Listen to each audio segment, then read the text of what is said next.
October 10 വിശുദ്ധ Francis ബോർഗിയ.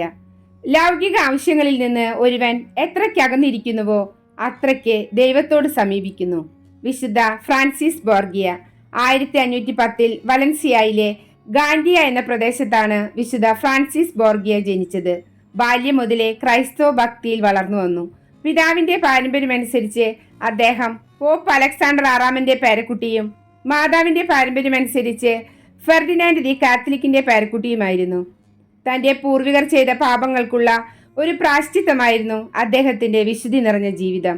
പ്രായപൂർത്തിയായപ്പോൾ Isabel ചക്രവർത്തിനിയുടെ നിർദ്ദേശപ്രകാരം ഒരു പ്രഭുകുമാരിയെ വിവാഹം ചെയ്തു. തികച്ചും സന്തുഷ്ടമായിരുന്നു അവരുടെ കുടുംബജീവിതം. ചാൾസ് അഞ്ചാമൻ ചക്രവർത്തിയുടെ കൊട്ടാരത്തിലെ ഒരു ഉയർന്ന പ്രഭുവും നാടുവാഴിയുമായിരുന്നു വിശുദ്ധൻ.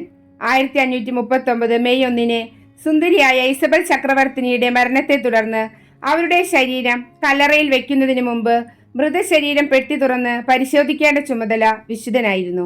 പെട്ടി തുറന്നപ്പോൾ കണ്ട ചക്രവർത്തിനിയുടെ വികൃതമായ മുഖവും ശരീരവും വിശുദ്ധനെ വല്ലാതെ അസ്വസ്ഥതപ്പെടുത്തി.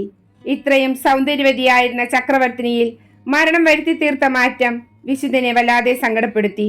ലോക സൗന്ദര്യങ്ങളുടെയും ആർഭാടങ്ങളുടെയും നിസ്സാരതയെ മനസ്സിലാക്കിയ വിശുദ്ധ ഫ്രാൻസിസ് ഇഹലോക സുഖങ്ങൾ വെടിയുന്നതിനും രാജാതിരാജനായ ദൈവത്തെ സേവിക്കുവാനും തീരുമാനമെടുത്തു.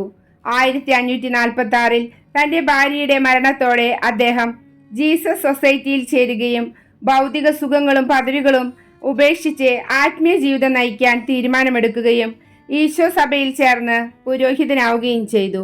സിംഹാസനം ത്യജിക്കുവാനുള്ള ചാൾസ് അഞ്ചാമൻ ചക്രവർത്തിയുടെ തീരുമാനത്തിന് പിന്നിൽ വിശുദ്ധ ഫ്രാൻസിസിന്റെ ജീവിത മാതൃകയായിരുന്നു.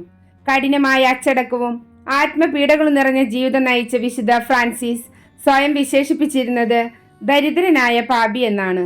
താൻ രാജപ്രതി പുരുഷനായി ഭരിച്ചിരുന്ന നാടുകളിലൂടെ കീറിപ്പറഞ്ഞ വസ്ത്രവും ധരിച്ച് എല്ലാവരോടും കുരിശിൽ തറയ്ക്കപ്പെട്ട ഈശോയെപ്പറ്റി പ്രസംഗിച്ചു നടന്നു.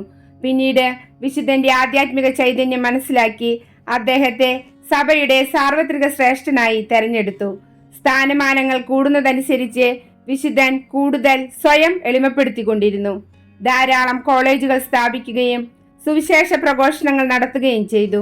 വിശുദ്ധൻ തന്റെ ജീവിതത്തിൽ യാതൊരു തെറ്റും ചെയ്തിട്ടില്ലായിരുന്നെങ്കിലും താൻ എല്ലാവരിലും നീചനാണെന്നുള്ള ചിന്ത അദ്ദേഹത്തെ സദാ അലട്ടിക്കൊണ്ടിരുന്നു.